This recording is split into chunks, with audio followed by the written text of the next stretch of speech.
Hello and welcome back to part 2 of colligative properties. Yesterday we talked about what happens when you dissolve a solid into a solution and how that can lead to a freezing point depression or boiling point elevation. We learned how to calculate it. We talked about ionization, but we didn't really talk about why adding a solute to a solvent actually causes that freezing point depression or how that causes a boiling point elevation. And to understand that, we got to remember about IMFs. So recall that IMFs are intermolecular forces. Okay, so these intermolecular forces, remember, are the forces found in between my molecules. In a liquid state,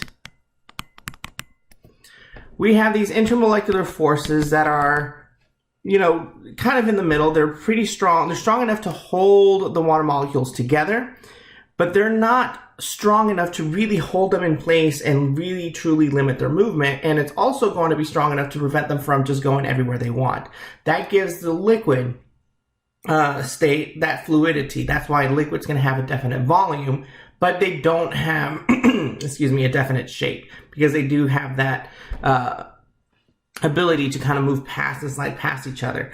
Now, if we make these intermolecular forces stronger, though, okay, let's say that we absorb energy from the environment into our system. What that's going to do is it's going to make these intermolecular forces a lot stronger, and so those forces are going to pull these molecules, these water molecules, a lot closer together. So I'm going to denote that by making a lot bolder here.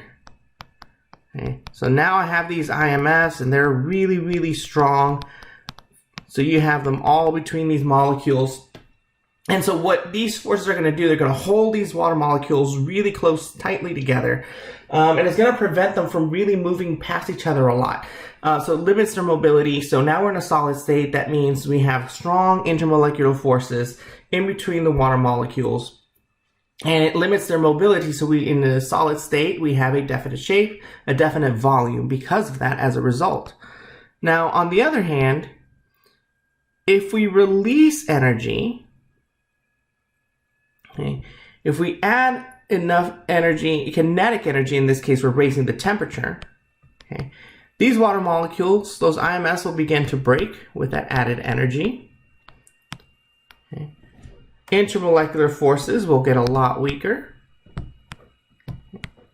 We go back to a liquid, we keep adding it, and eventually we could do away with all the IMFs, and all of a sudden we've turned into a gas, where these water molecules are moving past each other. All right, so that's pretty much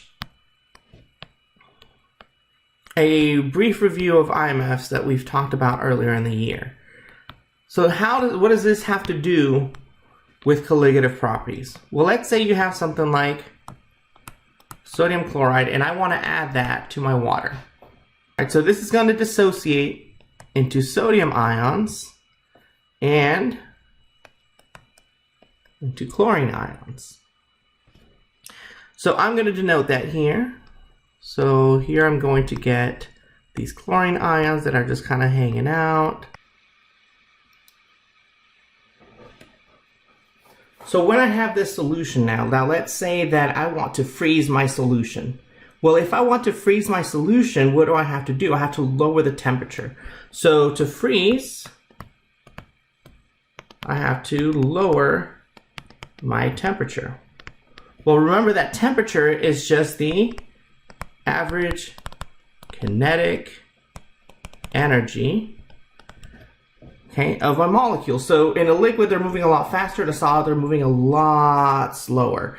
Now, in order to get them to actually freeze, remember, we got to get them closer together in order for them to form these really, really strong IMFs. So we got to keep them to stop moving. So we got to make sure that we lower that temperature.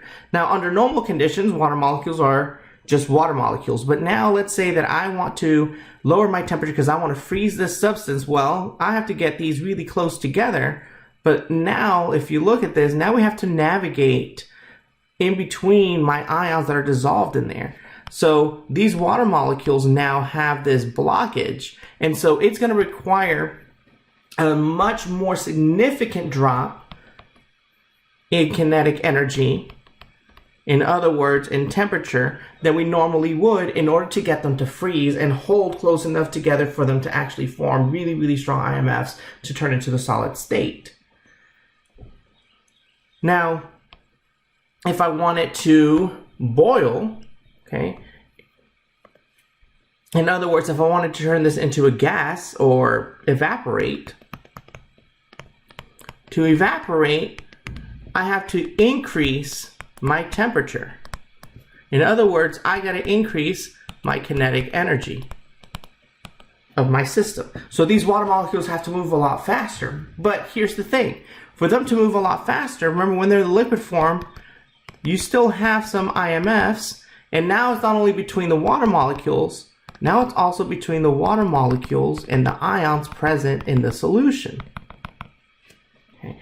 So now it's going to take a lot more energy, a lot more movement to actually break apart from each other in order for them to be able to evaporate out and turn into the gaseous form. So because of this, now we're going to require an even higher temperature than we normally would, which means that we have to have a higher kinetic energy. So because of that, our boiling point is going to be elevated, and it's going to take a lot more energy to actually remove or to be able to space out the water molecules enough so that those IMFs don't interact between each of them anymore. So that's why you have freezing point depression and boiling point elevation when you add a solute. Now, if we're talking about concentration, that is going to have an even more significant effect, because this is why concentration matters. Remember, concentration deals with the number of particles, or in other words, the number of moles present in the substance. So if I added even more sodiums, that leaves for more interactions, okay, and chlorines as well. That would lead for even more interactions between the water molecules and now all these extra solutes. The more solute you add to the solvent, the more IMFs that are going to be present, the harder it's going to be for those either molecules to want to come close together to freeze, so going to have even an even lower freezing point depression, or it's going to require even more kinetic energy to separate out the water molecules not only from themselves, but from all of these excess solutes that are also present in the solution. So this is why there's a direct relationship between freezing point depression and boiling point elevation with the amount of solutes. The higher the concentration, the lower the freezing point depression, the higher the boiling point elevation. The lower the concentration, the higher the freezing point depression, and the lower the boiling point elevation. So there's a direct relationship there between concentration and, again, the effects of those colligative properties. I hope that this helps. I hope you have a great day. If you have any questions, again, make sure you shoot me those questions through Canvas. Make good choices, and I'll see you next time.